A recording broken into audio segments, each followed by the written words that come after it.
Você sabe que não há um padrão no que diz respeito à operação de milagres de Jesus.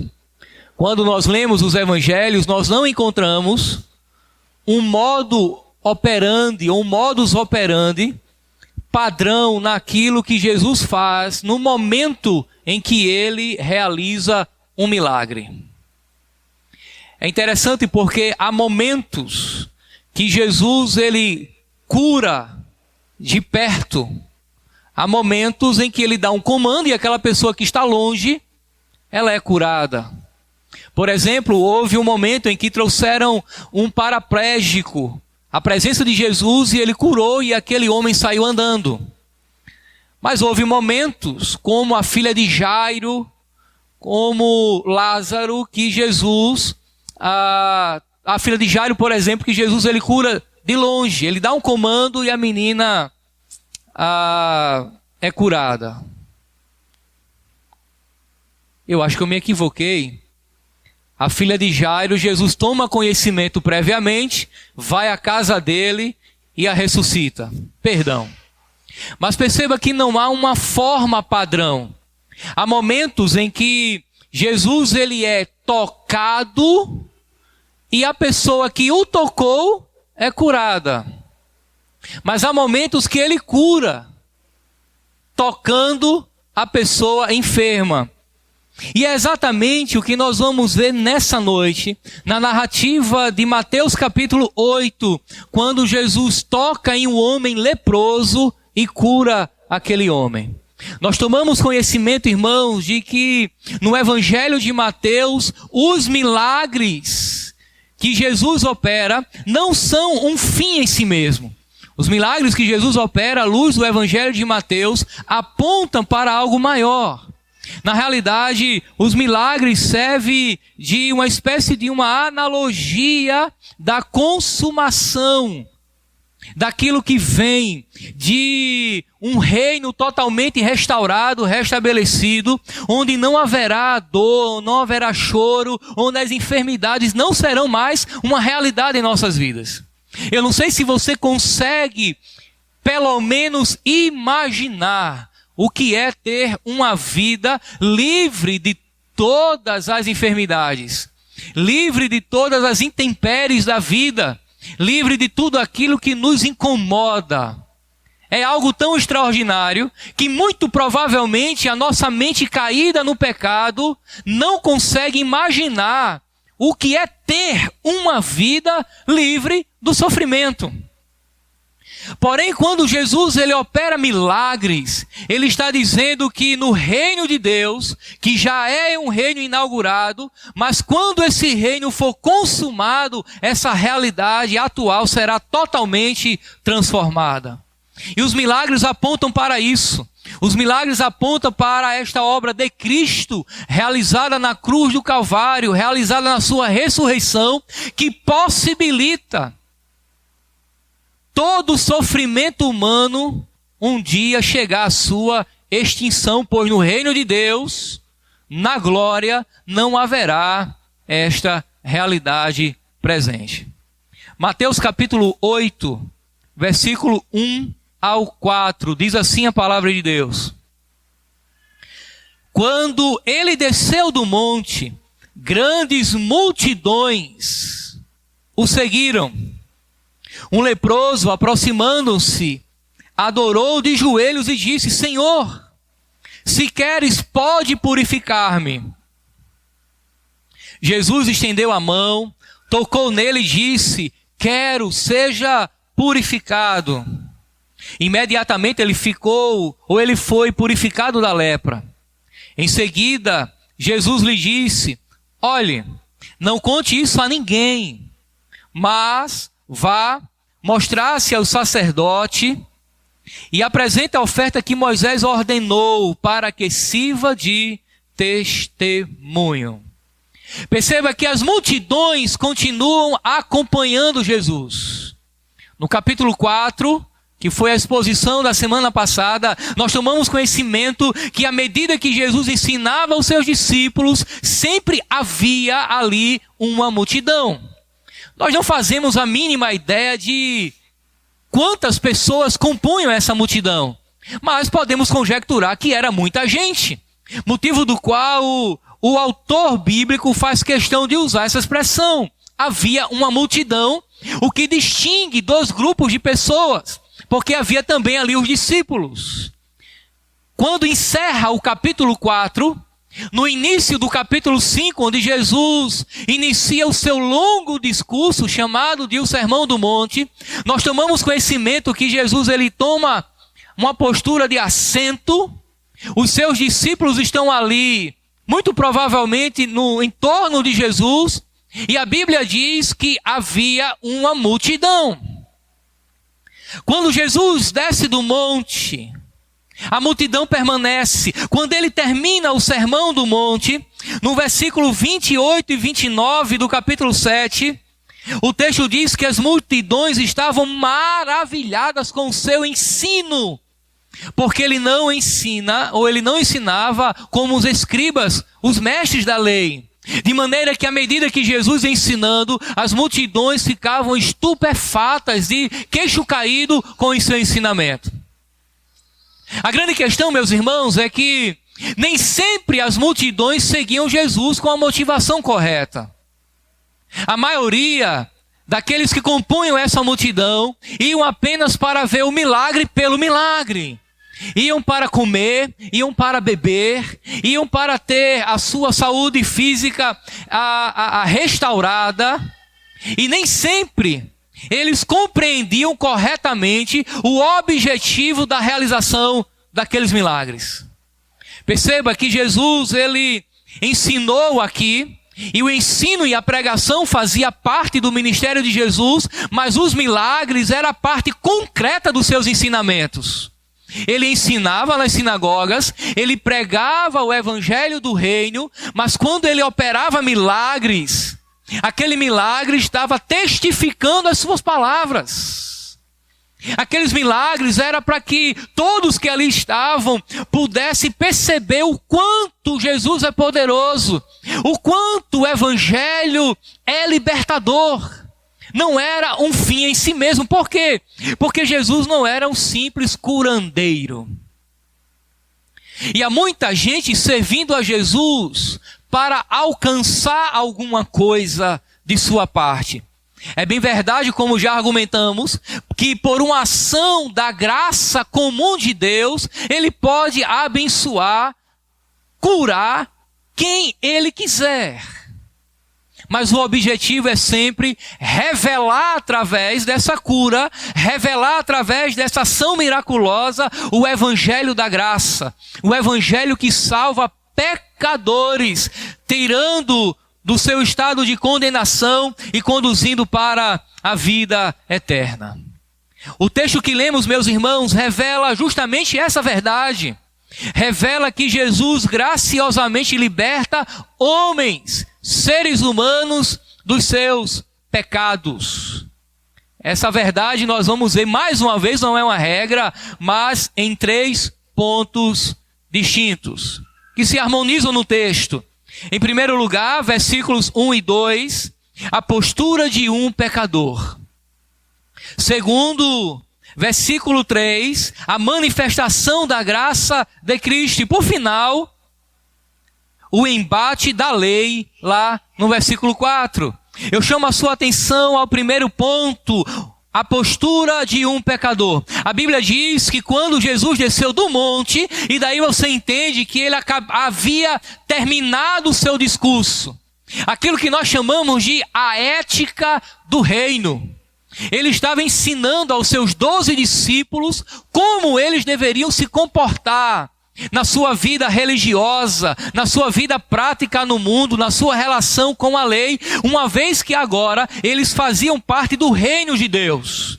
Assim como Moisés subiu no Monte Sinai e transferiu a lei de Deus para as 12 tribos de Israel, Jesus está transferindo a ética do reino para os seus 12 apóstolos aqui. Então ele desce. A Bíblia diz que as grandes multidões o seguiam, e um homem que nós não sabemos o nome dele, Mas a condição que ele vivia era uma condição de um leproso. O texto bíblico diz que um leproso, aproximando-se, adorou de joelho e disse: Senhor, se quiseres, pode purificar-me. Meus irmãos, é sabido de todos aqui que não poderia haver uma enfermidade que pudesse simbolizar de maneira tão apropriada uma condição de pecado, ou a condição de pecado de todos os seres humanos, como a lepra. Na realidade, a lepra, principalmente à luz do Antigo Testamento, não é necessariamente uma referência à hanseníase. A tradução da palavra do grego do hebraico para o português, traduzida por lepra, é uma referência a qualquer enfermidade de pele considerada grave. O indivíduo que fosse acometido por uma doença de pele, chamada de lepra no Antigo Testamento, ele deveria apresentar-se ao sacerdote, que era a pessoa habilitada por fazer um exame clínico. E se fosse constatada a enfermidade, ele deveria ser excluído da comunidade onde ele vivia, ele deveria sair da sua casa, do seu leito familiar e morar nas montanhas. Ele deveria, enquanto ali ele estivesse, gritar todas as vezes que uma pessoa se aproximasse. Toda vez que um desavisado se aproximasse, ele deveria em alta voz gritar: impuro! Impuro, impuro, deveria cobrir também o queixo com um pano para identificar que ele estava com uma doença de pele.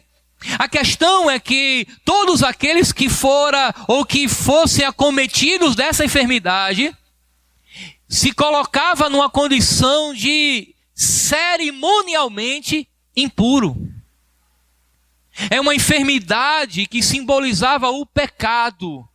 E quando ele estava sendo retirado do convívio social, quando ele era retirado de sua casa, quando ele era proibido, por exemplo, de ir à sinagoga adorar, todos entendiam, à luz da lei, necessariamente à luz de Levítico, que Deus não recebe pecadores em sua presença. A vida de um leproso, meus irmãos, era terrível. Além da doença ser horrenda, a condição social que a pessoa era colocada não era menos do que isso. Mas a Bíblia diz que um leproso se aproximou de Jesus, muito provavelmente de maneira tímida e temerosa, porque ele não podia estar próximo das multidões. Eu quero chamar a sua atenção ao fato de quando você compreende que um leproso ele deveria viver isolado, ele não poderia estar perto de ninguém, e o autor coloca que aqui há uma multidão de maneira proposital. Ele de alguma forma transcende essa dificuldade, ele de alguma forma supera essa dificuldade, essa proibição da lei, para poder aproximar-se de Cristo. Nós temos aqui, meus irmãos, um pecador. E qual é a postura mais recomendável a um pecador diante do seu Senhor? Prostramento, prostração e adoração. Ele não estava diante de qualquer pessoa. Perceba que ele diz: Senhor, se quiseres. Muito provavelmente nem os discípulos de Jesus, nem os apóstolos ainda, muito provavelmente não tinham ainda a compreensão da soberania de Deus, de Cristo, do seu senhorio, do fato dele ser divino. Mas este homem aqui, iluminado pelo Espírito Santo, ele se aproxima de Jesus e o chama de Senhor.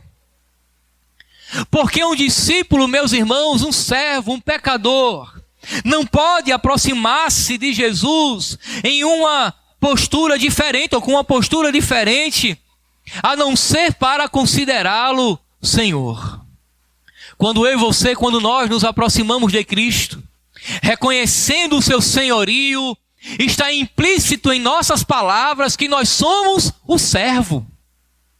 Se Ele é Senhor, nós somos os servos. Meus irmãos, e o servo serve. Não é o servo quem dá comandos ao Senhor. Não é o servo que coloca o seu Senhor em uma condição diferente, mas é o Senhor quem dá os comandos e os servos são quem obedecem. Observe uma coisa, ou uma outra coisa interessante aqui no texto, é que quando aquele homem se aproxima e chama Jesus de Senhor, ele diz: se quiseres, pode purificar-me.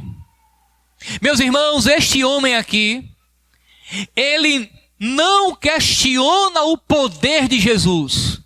Ele não está dizendo: Senhor, se tu tens poder, pode purificar-me.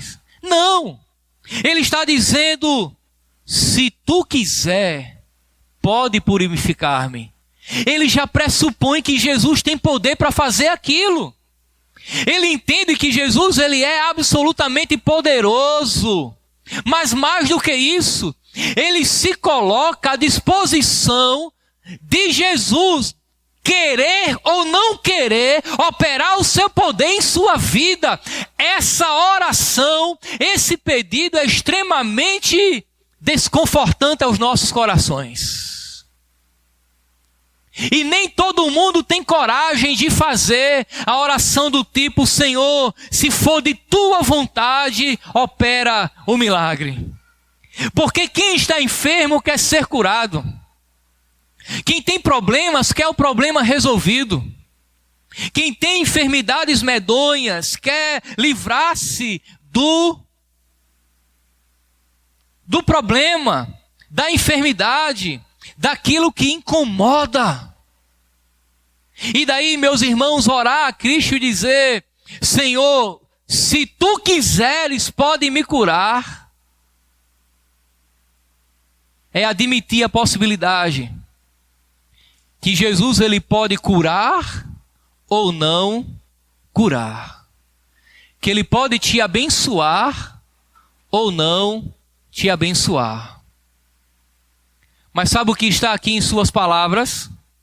Ele está dizendo: Senhor, eu me coloco à tua disposição. Eu tenho fé e acredito que o Senhor pode fazer absolutamente tudo para favorecer a minha vida, inclusive não fazer. Você faz esse tipo de oração diante de Jesus?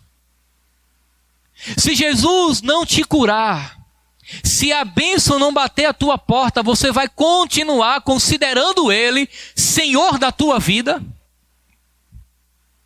Você percebe que a fé deste pecador é uma fé que deve ser copiada, a postura dele é uma postura que deve ser, meus irmãos, reproduzida por todo cristão. Ele está se colocando à disposição, ele reconhece a soberania do poder de Deus, de Cristo. Ele quer ser curado, é claro que ele quer, mas Senhor, o Senhor quer me curar? É da tua vontade? Meus irmãos, infelizmente, nós vivemos em dias de pessoas que, de maneira arrogante e com uma coragem pecaminosa, dá ordem a Deus. Cura, Senhor. Eu decreto a minha vitória. Eu determino. Isso não é bíblico. E nem é fé. Na realidade é uma fé totalmente equivocada. É aquilo que nós chamamos de fé na fé. A fé desse tipo de oração não está em Cristo. Está na confissão positiva de quem está supostamente orando. Há pessoas que ameaçam a Deus e dizem assim: Senhor, eu creio que o Senhor pode operar um milagre, e tem uma coisa, Deus, se o Senhor não operar um milagre nesta noite, eu deixo de te servir. Como que se Deus estivesse no canto da parede com as mãos levantadas, amedrontados. E daí você pode imaginar Deus olhando para essa pessoa e dizendo: é você quem vai se prejudicar. Não é o tipo de oração que Deus ouve. Não é a postura de um servo, porque o servo ele está à disposição do seu Senhor. Olha que coisa extraordinária. Senhor, se quiseres, pode purificar-me. Eu imagino, meus irmãos, que só há uma forma de uma pessoa, de um pecador fazer uma oração desta. É quando, nas intenções, enquanto ele ainda não verbalizou a sua oração, ele já foi cheio da graça de Deus. Só um pecador iluminado pelo Espírito Santo pode chegar a tamanha compreensão, a uma postura de adoração, a nível de ele dizer: Senhor, faz da minha vida, apesar de eu ser extremamente necessitado, faz da minha vida aquilo que o Senhor quiser. Você pode aplicar isso a qualquer área da sua vida. Está procurando emprego, Senhor, se for da tua vontade, é aquela porta, não é? Está desejoso por um casamento, o amado ou a amada ainda não apareceu. Senhor, quem é da tua vontade? Mas você tem que ter coragem para isso. Porque às vezes nós oramos a Deus dando a receita para Ele. Nós dizemos a Deus como Ele tem que trabalhar. Como se Deus precisasse de ajuda para discernir as circunstâncias da nossa vida e agir da maneira correta. Não, meus irmãos, Deus ele não age desta forma. Nós não temos a capacidade de ensinar a Deus, muito pelo contrário. É Deus quem se revela, e à medida que nós o conhecemos, é Ele quem nos ensina, porque Ele é sabedor de todas as coisas. Mas como é que você ora a Deus? Você se dispõe? Nós temos aqui a postura de um pecador, e a postura é de adoração. Em segundo lugar, nós temos a manifestação da graça de Cristo. Porque o texto bíblico diz em seguida que Jesus estendeu a mão, tocou nele e disse: quero, seja purificado. Jesus não deixou aquele homem esperando muito tempo. Ele não disse: olha, fica aqui, eu vou ali, depois de 3 dias eu volto. Jesus resolve curar exatamente naquele momento. E você sabe que tudo que um leproso deseja, ou desejava nos dias de Jesus, era ter contato com pessoas. Era ser tocado por uma outra pessoa, era tocar em uma outra pessoa, mas ele não podia. As pessoas deixavam comida à beira do caminho, deixavam algum dinheiro à beira do caminho, ele vinha, pegava e voltava para as montanhas, vivia à mercê da misericórdia de alguns, era uma vida muito triste e solitária. Ele não podia voltar para o seu convívio social, não podia ter contato mais com a esposa, com os filhos, com os amigos, não podia. Ele não podia nem ir à sinagoga orar a Deus, ele tinha que orar onde ele estivesse, pois cerimonialmente impuro ele não tinha condições. Corria o risco de ser apedrejado, por exemplo. Ninguém desejava um leproso em seu meio, até porque alguns tipos de lepra, ou alguns tipos de doença de pele são infecto-contagiosas. A roupa dele deveria ser queimada. A cama ou a esteira onde ele dormia deveria ser queimado. Todos os seus objetos deveriam ser queimados para que não houvesse uma contaminação geral. Em outras palavras, meus irmãos, um leproso era uma persona não grata. Entendia-se que se ele foi acometido de tal enfermidade, é porque ele cometeu um pecado muito grave e o juízo de Deus veio sobre ele. Ele era considerado um maldito. Mas agora esse maldito, provavelmente mal cheiroso, ele se aproxima de Jesus e é recebido. E daí nós temos que entender que para receber a graça de Deus, a única coisa que nós precisamos é precisar dela. E todo mundo precisa da graça porque todos nós estamos o quê? Destituídos, separados da graça de Deus. A graça de Deus, meus irmãos, funciona assim: quem não merece, recebe. Porque se houver algum mérito, não é graça. Se houver algum mérito, se houver algum ato de bondade que possa trazer a graça de Deus sobre a sua vida, não é graça. A graça é exatamente isso: quem não merece, recebe. Agora olha que coisa interessante aqui. É que, de acordo com a lei, onde um leproso tocasse se tornava impuro. Se ele tocasse uma outra pessoa, a outra pessoa se tornaria cerimonialmente impura, automaticamente. Era esse o simbolismo do pecado. Se ele tocasse em um homem ou uma mulher, aquele homem ou aquela mulher se tornaria cerimonialmente impuro também. E deveria oferecer um sacrifício para ser purificado. A questão agora é: Jesus se tornou impuro? Claro que não. Porque nenhum pecador pode gerar pecado, nenhum impuro pode tornar Jesus impuro. Porque ele é puro e eternamente puro, e a sua pureza é inabalável. A sua pureza, meus irmãos, é inabalável.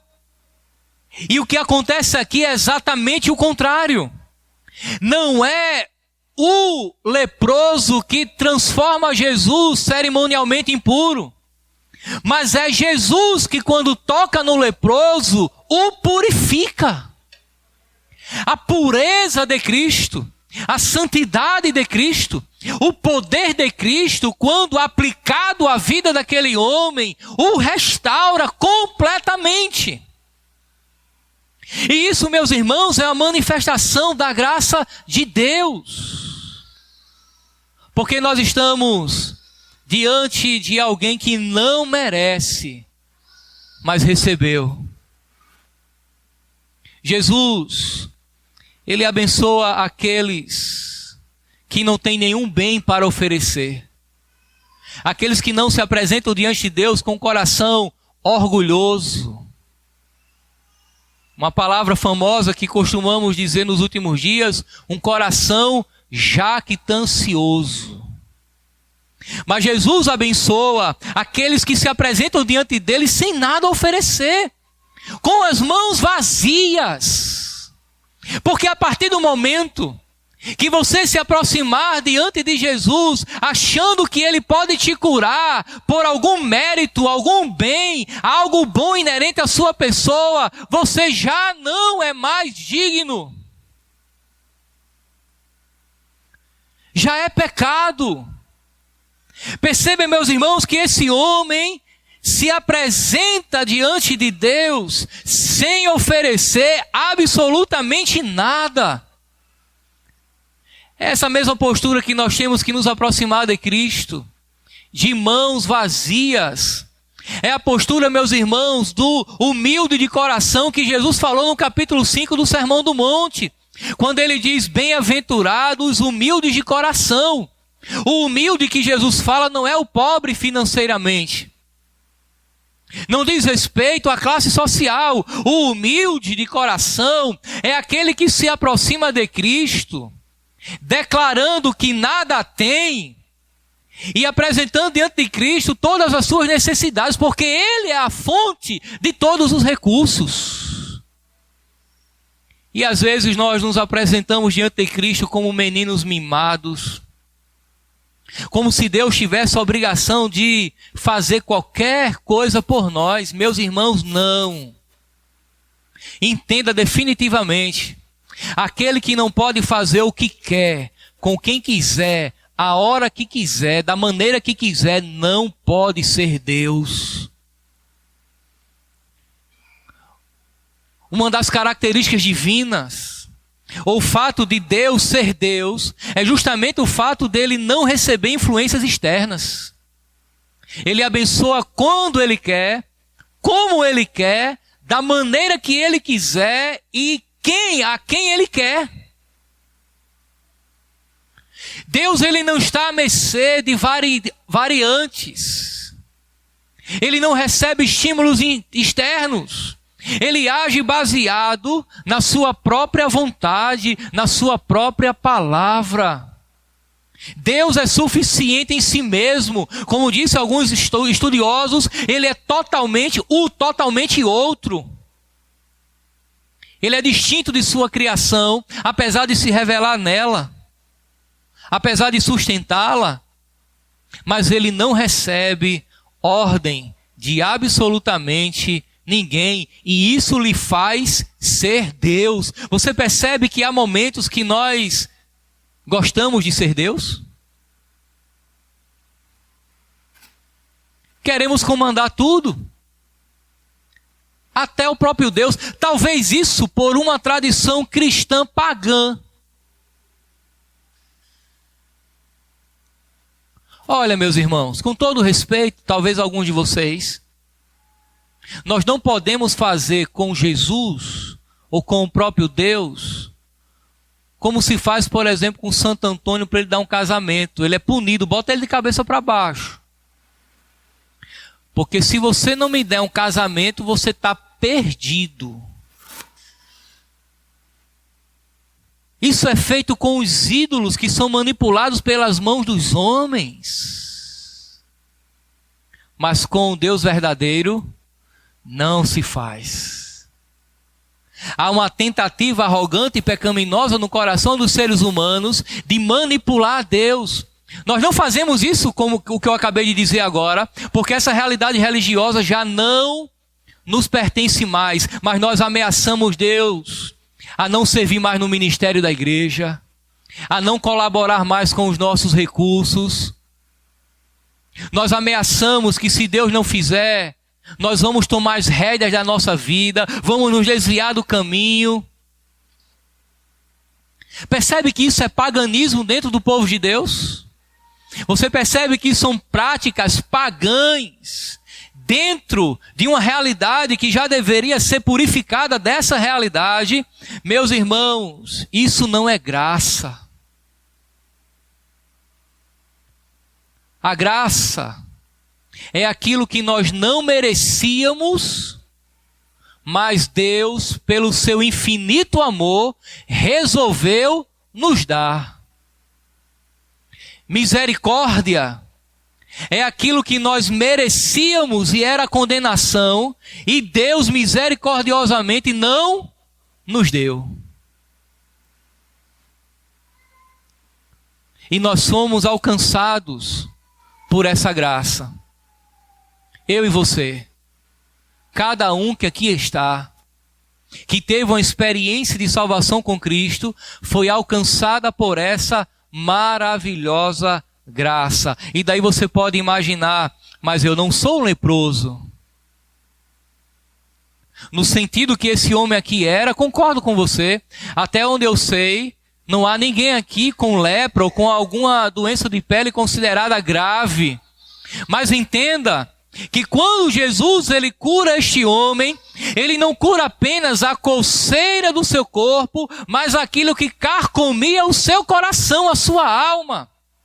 A lepra na pele, meus irmãos, aponta para a lepra do pecado que consome todos os seres humanos de todos os lugares e de todas as épocas, porque todos pecaram e estão separados da glória de Deus.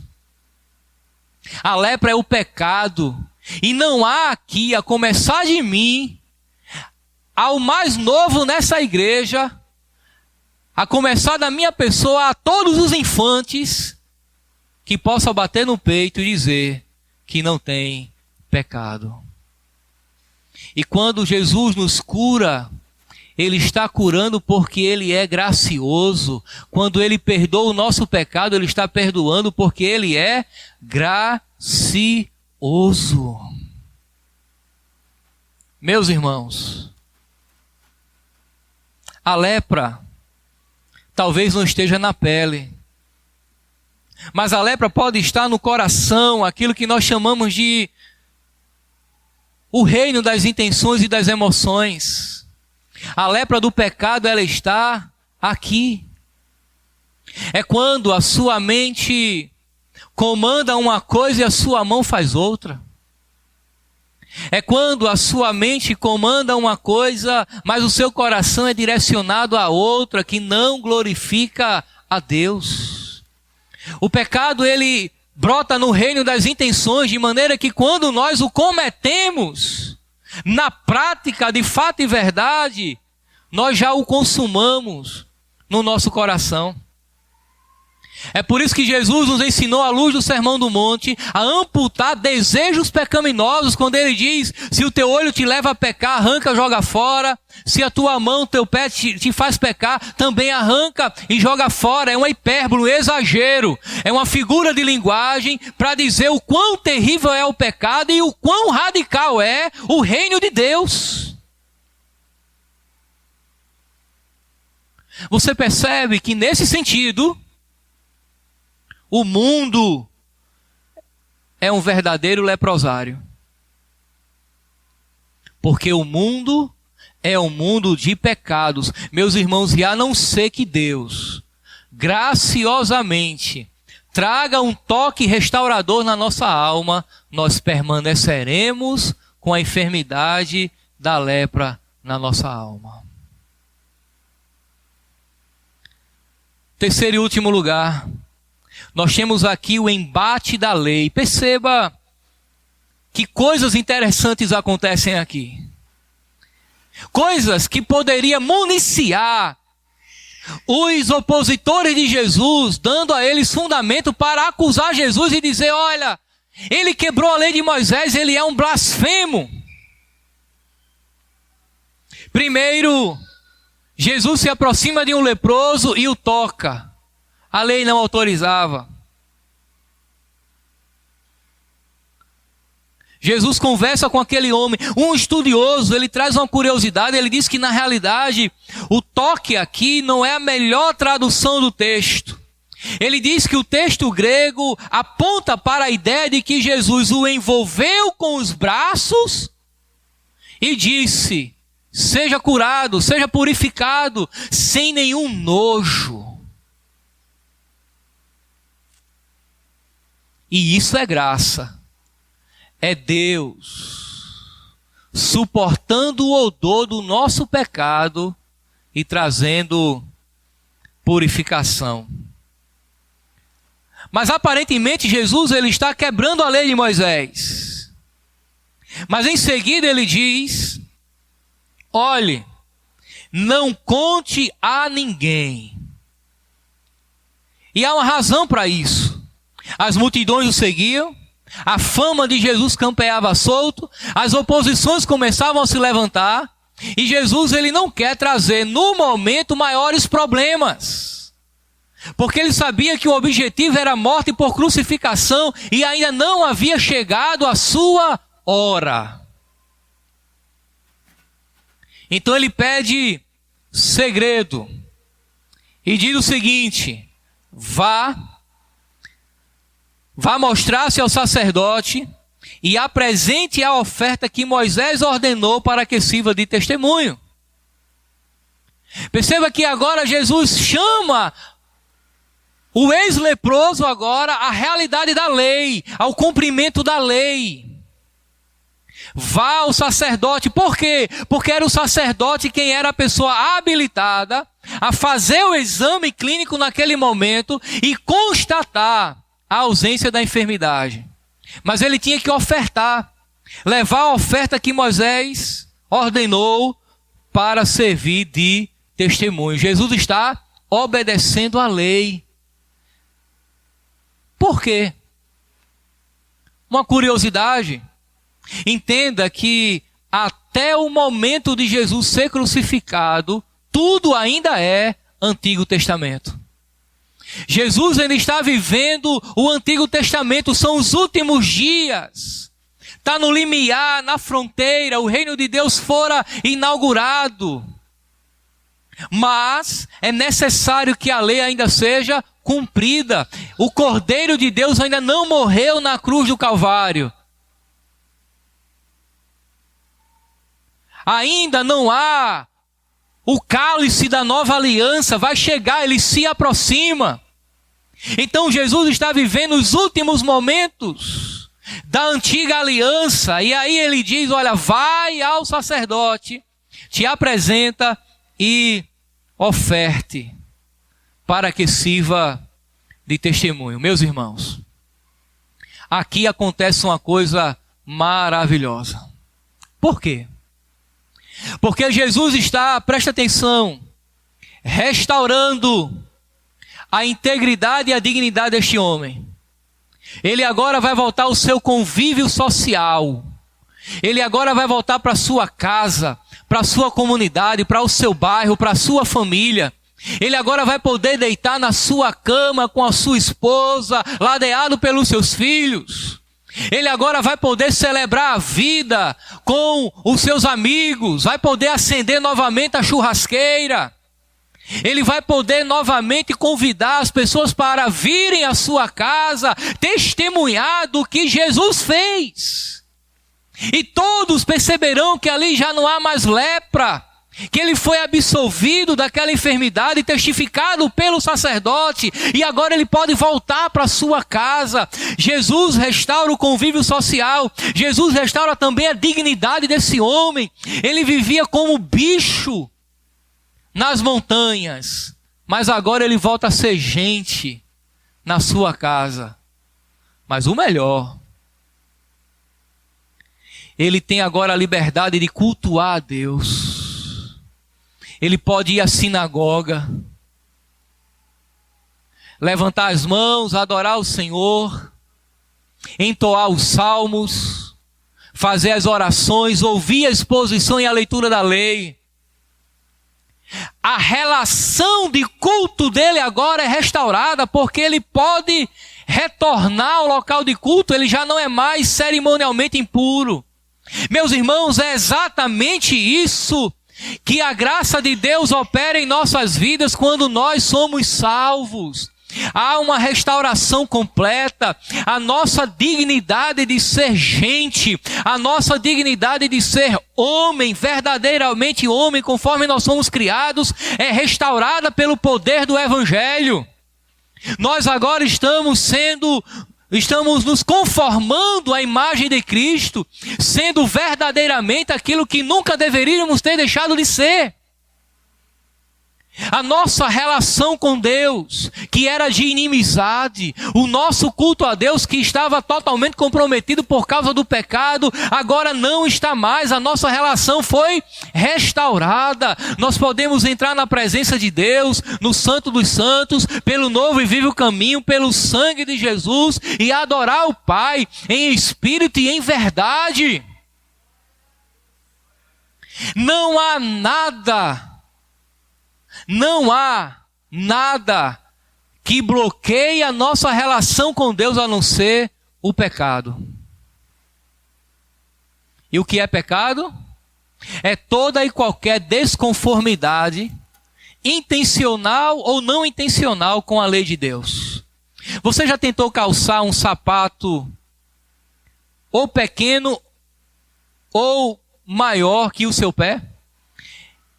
Não há conformidade. Ou o pé não entra, ou fica folgado.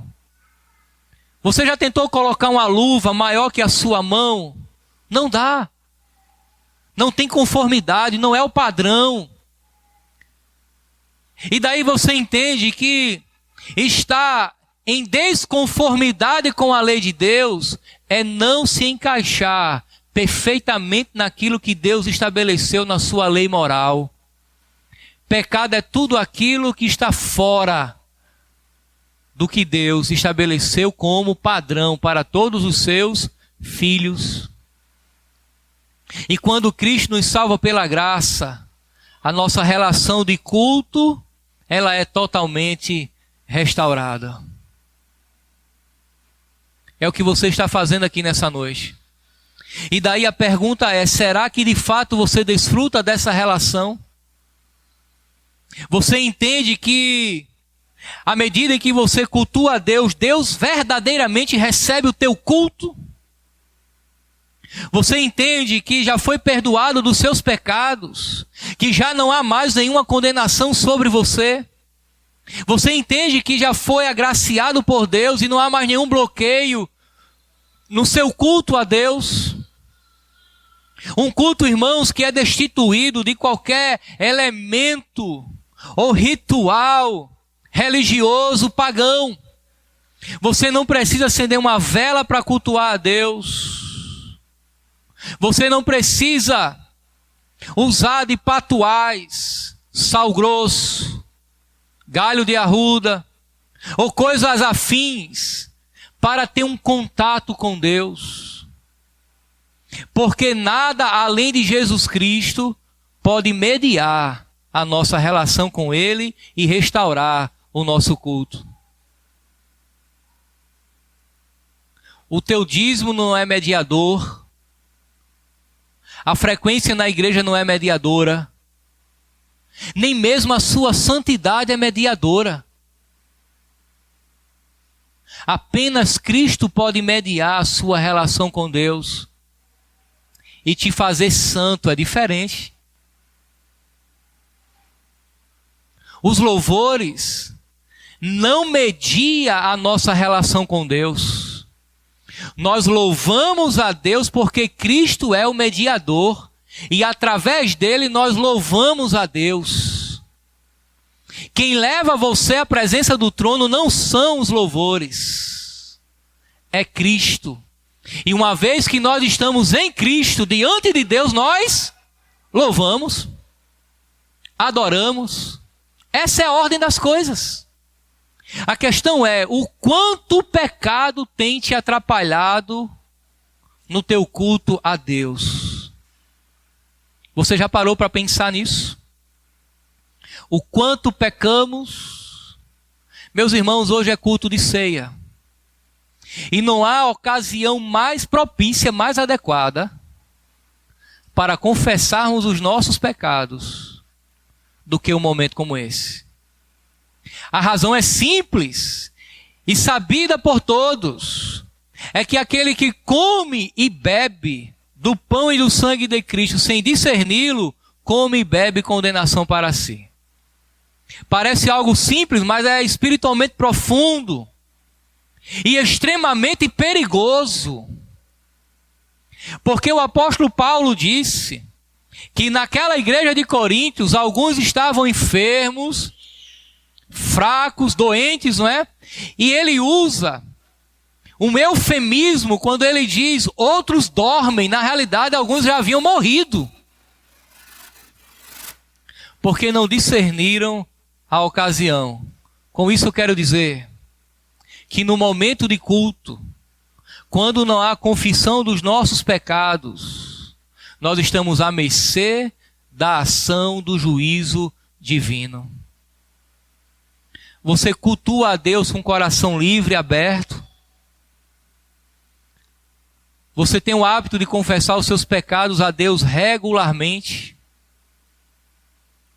Você se identifica com este homem que nós não sabemos o seu nome? A Bíblia diz apenas que ele era um leproso, mas que alcançou a graça diante de Deus. Você se identifica com a obra que Deus realizou na vida deste homem? Meus irmãos, eu quero nessa noite não orar por você. Eu quero orar com você. Porque as suas necessidades de perdão de pecados, a necessidade de confessar o pecado, não é só sua, ela é minha também. E eu quero orar com você. Fique de pé, vamos orar ao Senhor.